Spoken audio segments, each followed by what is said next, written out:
sistem pakar Smart Library Access berbasis Logic Programming atau Prolog yang disusun oleh kelompok kami, yaitu kelompok 4. Kelompok kami beranggotakan 3 orang. Yang pertama saya sendiri, Resty Nuraini, kemudian Yani Alfiansyah, dan yang terakhir Hisham Amnanul Jaman. Selanjutnya, di sini saya akan menjelaskan latar belakang mengapa sistem ini dibuat. Di banyak perpustakaan kampus, sistem presensi masih berfungsi sebatas mencatat kehadiran mahasiswa. Padahal, perpustakaan modern membutuhkan sistem yang mampu membantu pengelolaan fasilitas secara lebih cerdas dan otomatis. Permasalahan yang ditemukan yang pertama, inkonsistensi data. Sistem presensi biasa tidak memeriksa status administrasi mahasiswa seperti denda buku atau pelanggaran peminjaman. Akibatnya, mahasiswa yang masih memiliki tanggungan tetap dapat mengakses fasilitas tanpa pengecekan lanjutan. Yang kedua ada inefisiensi penggunaan fasilitas.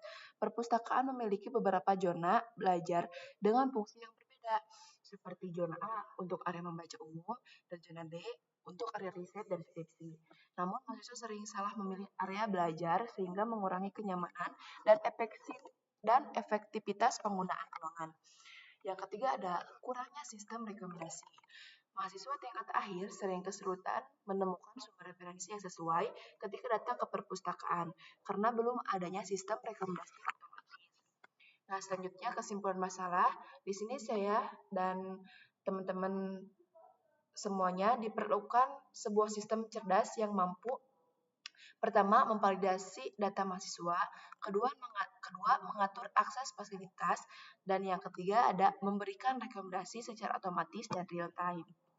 Nah, kami juga jadi mengusulkan atas konsep solusinya bagaimana dengan pendekatan artificial intelligence atau AI, sistem yang dikembangkan menggunakan konsep expert system atau sistem pakar berbasis logic programming dengan bahasa Prolog.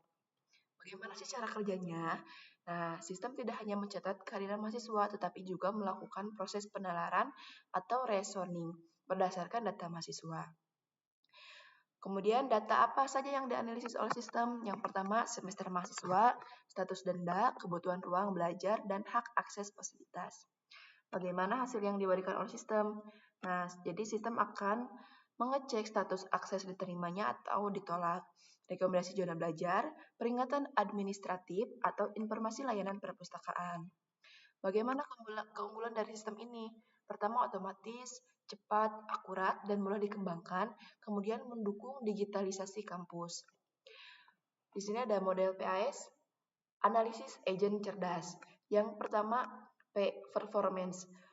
Kinerja sistem diukur berdasarkan pertama kecepatan validasi NIM, akurasi pengecekan denda, ketepatan rekomendasi zona belajar. Kemudian ada environment, yaitu lingkungan kerja sistem meliputi pintu masuk perpustakaan digital, database mahasiswa, aturan perpustakaan, dan ada actuator, yaitu komponen output sistem, monitor informasi, printer rekomendasi, serta sistem pengunci pintu, yaitu opsional. Dan yang terakhir ada sensor.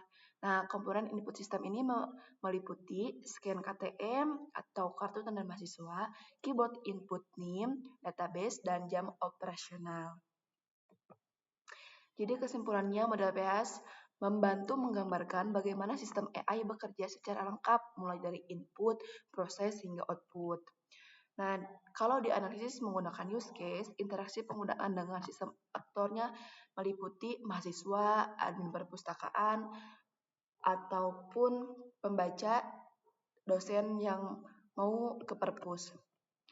Bagaimana alur sistemnya? Yang pertama, langkahnya mahasiswa memasuki ini menggunakan scan KTM atau keyboard.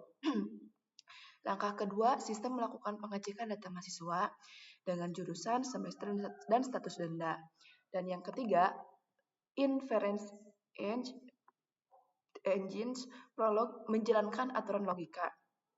Langkah keempat, sistem menghasilkan keputusan. Apakah aksesnya diterima, aksesnya ditolak, atau rekomendasi belajar. Bagaimana output sistemnya? Nah, jadi contoh hasilnya seperti ini. Silakan masuk ke zona A, atau prioritas ruang skripsi, atau harap melunasi denda terlebih dahulu. Tutorial implementasi SWI Prolog. Tahapan implementasi yang pertama, kita harus memiliki software terlebih dahulu. Jadi instalasi SOI Prolog, unduh dan install aplikasi SOI Prolog versi stable release. Yang kedua ada membuat file program, tuliskan fakta dan aturan menggunakan editor teks. Contoh nama file perpus_pintar.pl. Kemudian yang ketiga ada loading program. Buka SOI Prolog, lalu klik file, pilih konsul, cari file. Nah, yang keempat ada menjalankan query. Masukkan pertanyaan di konsol Prolog. Contohnya, status hadir dengan nama mahasiswa Yandi X gitu. Nah, nanti hasilnya sistem akan menampilkan status akses mahasiswa secara otomatis. Jadi, X-nya itu berupa status apakah diterima atau ditolak. Jadi, akan otomatis. Representasi pengetahuan struktur program Prolog. Nah, di sini ada kode programnya. Yang pertama, ada mahasiswa, nama, jurusan, semester, dan statusnya bagaimana. Seperti contohnya nih, data di atas menyimpan nama mahasiswa, jurusan semester, dan status denda. Aturan logika atau rules-nya yang pertama, rule pertama, mahasiswa semester awal semisal, dengan nama siapa, jurusan apa, semester berapa, dan statusnya bagaimana. Kemudian semesternya apakah kurang dari 7, nah nanti pesannya akses diterima, silakan ke zona A. Kemudian ada rule kedua, mahasiswa tingkat akhir. Mahasiswanya namanya siapa, jurusannya apa, dan semester berapa. Kemudian statusnya bagaimana, apakah kurang dari semester 7 atau lebih dari semester 7. Nanti pesannya akan prioritas ke zona B. Dan yang terakhir ada mahasiswa apakah memiliki denda. Seperti biasa kita masukkan namanya siapa, jurusan, semester, apakah ada denda atau tidak. Nanti pesan akan akses tertahan. Jadi kesimpulannya, Prolog bekerja berdasarkan aturan logika yang dapat menghasilkan keputusan otomatis. Cara kerja mesin inferensi metode backward chaining. Backward chaining adalah metode penalaran yang bekerja dengan mencari tujuan terlebih dahulu, kemudian melacak fakta yang mendukung tujuan tersebut. Contoh proses query. Kita akan menginputkan semisal status hadir Yandi.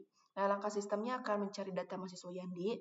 Ketika sistem menemukan fakta bahwa Yandi memiliki ada denda, kemudian sistem mencocokkan dengan rule ketiga, dan yang terakhir sistem menghasilkan keputusan bahwa X aksesnya tertahan. Jadi X itu adalah status apakah diterima, ditolak, ataupun ditahan. Kemudian pendekatan Prolog. Jika data mahasiswa berubah, sistem otomatis menghasilkan keputusan baru tanpa perlu mengubah seluruh program. Hal ini berbeda dengan bahasa prosedural seperti C++ atau Java yang biasanya membutuhkan perubahan alur program secara manual. Demo skenario pengujian. Skenario A, mahasiswa semester awal dengan semisal status hadir Resti X, statusnya bagaimana. Kemudian hasilnya akan mahasiswa diarahkan ke zona A, General Reading Zona. Kemudian skenario B, mahasiswa tingkat akhir semisal status hadir Hisham dengan statusnya X, semisal semester diubah menjadi 8, prioritas zona B, ruang riset dan skripsi. Kemudian skenario C, mahasiswa memiliki denda semisal status hadir Yendi dengan statusnya X, misal apakah diterima apa dan sebagainya. Jadi hasil akses ditahan harus melunasi denda terlebih dahulu. Kesimpulannya, penggunaan Prolog sangat efektif untuk membangun sistem pakar administratif karena mudah menerapkan aturan logika, cepat dalam proses penalaran, fleksibilitas terhadap perubahan data, cocok untuk sistem berbasis keputusan. Kemudian sistem Smart Library Access mampu meningkatkan efisiensi layanan perpustakaan, ketertiban administrasi, kenyamanan mahasiswa. Terima kasih, dan di sini saya akan mendemokan bagaimana di software langsung gitu ya. Biar enggak cuma teori, kami akan mendemokan langsung bagaimana acknowledgement representasi dari sistem Smart Library Access ini dibangun dan dijalankan di SOI Prolog. Oke, di sini saya akan mendemokan. Kalian cari Prolog atau download ya, harus di-download terlebih dahulu. Ketika kalian sudah download, langsung membuka dan klik menu file, kemudian new atau file baru. Di sini kalian harus mengingat-ingat dokumennya disimpan di mana dan namanya apa, karena itu akan sangat berguna karena biar memudahkan kita gitu. Di sini saya akan mengetikkan nama file barunya apa Di sini saya menulisnya presensi. Karena ini tugasnya mengenai presensi perpustakaan, jadi saya menulisnya nama filenya presensi_perpustakaan. Jika sudah dan kalian sudah mengingatnya, kita save. Nah, setelah save, di sini nanti akan muncul tampilan lembar kerja masih kosong gitu ya. Nah, sebelumnya saya sudah mengetik atau menyimpan kode programnya di Notepad. Kalian terserah itu mau bagaimana. Jadi saya di sini tinggal langsung menyalin saja bagaimana gitu. Di sini yang pertama saya akan menyalin tentang mahasiswa atau faktanya gitu. Nah, saya biar mudah dan biar cepat, saya akan menyalin semuanya langsung. Kalian harus mengingat-ingat ya, di SWI Prolog ini ada aturan. Nah, yang pertama di aturan itu ada nih mahasiswa dengan nama Resti dan jurusan informatika semester 4 statusnya tidak. Nah, baris yang 3 itu mahasiswa dengan nama Resti Yandi Hisham itu adalah fakta atau aturannya. Jadi kalau diibaratkan kita harus menuliskan terlebih dahulu bagaimana alurnya akan dilaksanakan gitu. Yang pertama harus menyesuaikan dulu faktanya bagaimana.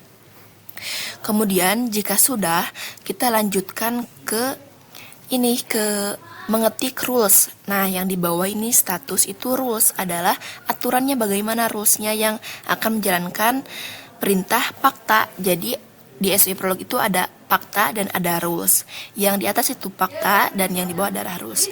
Nah, ketika sudah kita compile kemudian max. Oke, setelah oke, kita langsung ke file dan konsul akan memanggil file yang kita sudah disimpan. Ingat-ingat ya, tadi nyimpan filenya di mana? Di sini saya menyimpannya di local disk D dan di tugas. Nah, di sini ada ya presensi perpustakaan. Kita open.